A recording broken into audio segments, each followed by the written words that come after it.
Hello everyone, what's going on? I'm Gav, Master for you again today, and welcome to Missing Information. Yes, I am back to Missing Information, this time 4K resolution. Yeah, that's right, I got a 4K TV recently, and I'm going to play this game in 4K quality.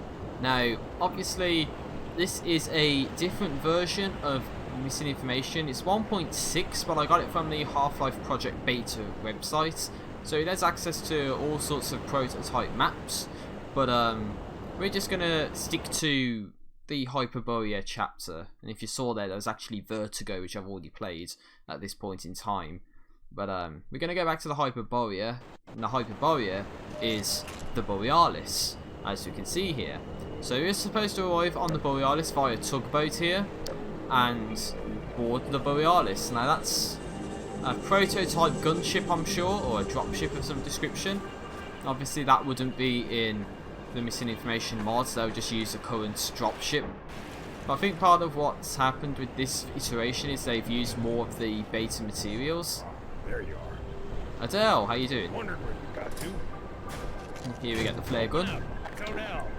So Adele here was supposed to be on the Borealis. We're supposed to meet up with him. I was actually supposed to see him earlier in the game, I think. Now, the sad thing is, I already did a playthrough video of this, but since I got this 4K TV and this new version of Missing Information, where missing textures are fixed and the error messages are fixed for missing models and all that, and missing sounds. Oh god. Holy, oh Jesus. Don't tell me. Oh no, poor mate. You right, mate? You right, Adele? Let's not go that way. Yeah, I agree. And we get a fire extinguisher as well. Lovely. Just spray you in the ass, Adele. Johansson, you in there? Okay. Captain Johansson. So, yeah, Adele we're supposed to meet up with on the Borealis. The Borealis is set to go towards Kraken Base, and Kraken Base, you know, is where we're supposed to be going to begin with. So, during the whole teleportation incident, instead of heading to Eli Vance, but Eli Vance himself is split into two characters. There's Captain Vance and Eli Maxwell. Captain Vance being Alex Vance's father. But we're supposed to head to Kraken Base at the beginning when the teleportation failure happens, and that's where Helena Mossman is in charge, the director. But you know, she is supposed to fill in the role that Judith Mossman does of being like a double agent. But anyway, that's all context and all that. And Adele here is actually voiced by Mark Laidlaw, and I'm pretty sure that's only because Mark did the temporary voice acting. So maybe he wasn't supposed to be the final voice actor, but in the game's files it's pretty much, you know, Mark Laidlaw that does the voice acting for Adele here. I don't have to tell you to As keep you see, it quiet Adele. in here. Oh dear. What the hell was that? nice Well, I see why they were 180s right locking there. doors behind him. Hey, here's a thought. I've got a cigarette lighter, you've got a gun. Maybe you should go first. Oh, okay, whatever you say, mate. So, Adele here now takes a seat. Why don't you take a seat? I appreciate it. Oh, okay, whatever.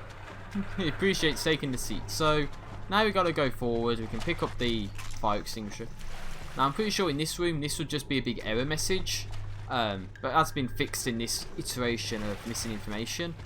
And now, I did say, I haven't actually checked since I did the previous video, but Missing Information was supposed to release on Steam as a free mod, and that was like 3 years ago. And I was checking because I was anxiously awaiting Missing Information to get a port, but on Steam at least, so I can play it, and missing textures and models would be fixed and all that. But that never happened until I saw recently, like last month or something, they tweeted out that it was actually going to happen.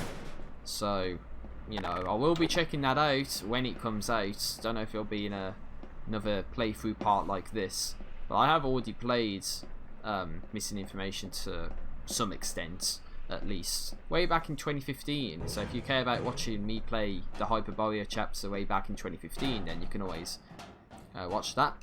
One thing I never noticed was there's a slam up in that little area where the guy was. So I did that in my previous playthrough part as well. So, oh dear, that's not good. Combine! And that was an epic fail and the game's dropping frames. No, that's not good. Don't look. And he's doing a dance activate right there. Right, up. It's not hitting him, what the hell? Bugged game mechanics, he wasn't getting hit by the OICW even though I was aiming right at him. I need to reload, this could be going better. I swear I didn't fail this much. Oh, look at that, his leg's gone through the grate. Damn, poor guy. I wasn't failing this bad last time I played this. I think there's a little bug as well, you can see the fire properly through the grate, which doesn't look very good to be honest. So... yeah, I keep saying this, but I did do a playthrough part of this before. That was at 1080 60 though, not 4K 60. And as you can see, doing this at 4K, the game did lag out a little bit just then. And that's not a good sign, because the last thing you want in your game is lag. So that means you're trying to do more than what you can handle. And it will probably reflect in the actual video just then. So I've got more dead mates. Hey, how about you pick on someone your own size? God damn it, dude. So, one thing I should have mentioned as well is that in missing information trying to play this, there was missing textures when you fired the gun. So you may have saw a little smoke texture come out the OICW. That would be a missing texture trail. Let them take control. If the ship makes its course, Kraken base is done for. Oh god, poor mate. Just survives. So I think one of the things that the Borealis or the Hyperborea was supposed to do is carry the Combine assassin, or some form of an assassin that probably would have been in here and escaped, or you know, somewhere on the ship that you're supposed to fight. Oh, you right, mate? And boo! Oh, he is dead. Okay, that's good. Didn't expect the slam to extend that far. Oh god, what happened there? Oh, the blood's messing out a little bit.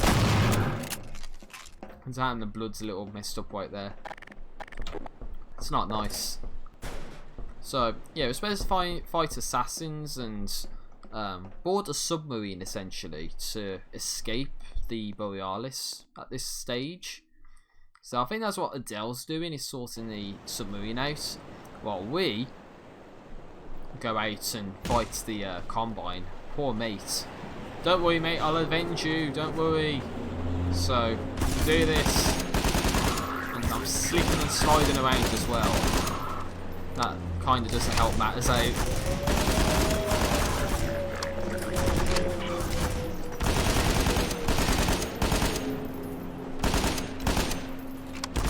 Oh, come on, man, really?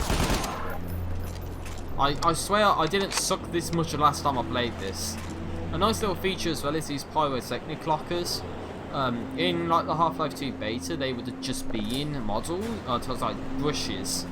But now they look more like models, and you get the flare gun and some ammo every time you open them, so that's pretty good. Hey!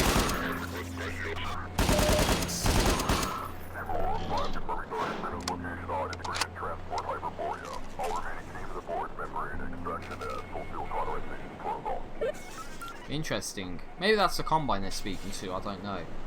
But, yeah, that's what happens there. I swear I'm not sucking... I didn't suck as bad last time I played this for the capture. Maybe when I did the first gameplay video, I'm sure I wasn't doing that bad. But, I think I mentioned at some point as well, during the Vertigo playthrough, about the OICW having a... interchangeable secondary fire mode. So if we scope in, we can see that kind of becomes a single shot rather than a fully automatic. But yeah, that's as an interchangeable feature where if you press the, for me, ow. Yeah, I was gonna say if you press the middle button in, then you know what, fuck you guys, screw you. take them all out with the slam. Just use it. That's a good time to use it. So yeah, it's supposed to have interchangeable alternate fire. Now, if I had one of the grenades, then you'd see it go from a green circle to like a grenade of some description. Oh god. Yeah, so now you get introduced to the stalkers. So as opposed to being passive NPCs in this, the stalkers are actually supposed to be hostile towards the player and attack you with their lasers. As can be seen in here, where... Oh god, I just took him off his feet. Damn. Brutal. And of course, what I was supposed to do as well is be able to use the fire extinguisher to take out fires. But doesn't seem as if it wants to work for me, sadly. You right, mate? Damn. So yeah, maybe some fires you can't take out with a fire extinguisher. Maybe a physically can. Maybe it's a bug. I wouldn't be surprised. But no, it's just a matter of getting out of here because they're setting fire to the you know, the engine room and all that. It'd be pretty interesting if the fire extinguisher wanted to work. And that's a nice little feature too. The pyrotechnic lockers that we opened are like still open, so that's pretty good. I think we have to head down this way into here. Carry on from there. Oh my god, look at how bad this is. It's all on fire. And maybe you can get the slam off this guy as well. Maybe. There he is. Oh god, he got kicked wide off the edge. Damn. Ow. And now we're in here. And somehow a guy ended up in here, but oh well, it is what it is. Now we can't go down that way, but we can go through here into the freezer. So now. So yeah, as you can see, this is just the gameplay right away now. Just fighting zombies, combines, stalkers.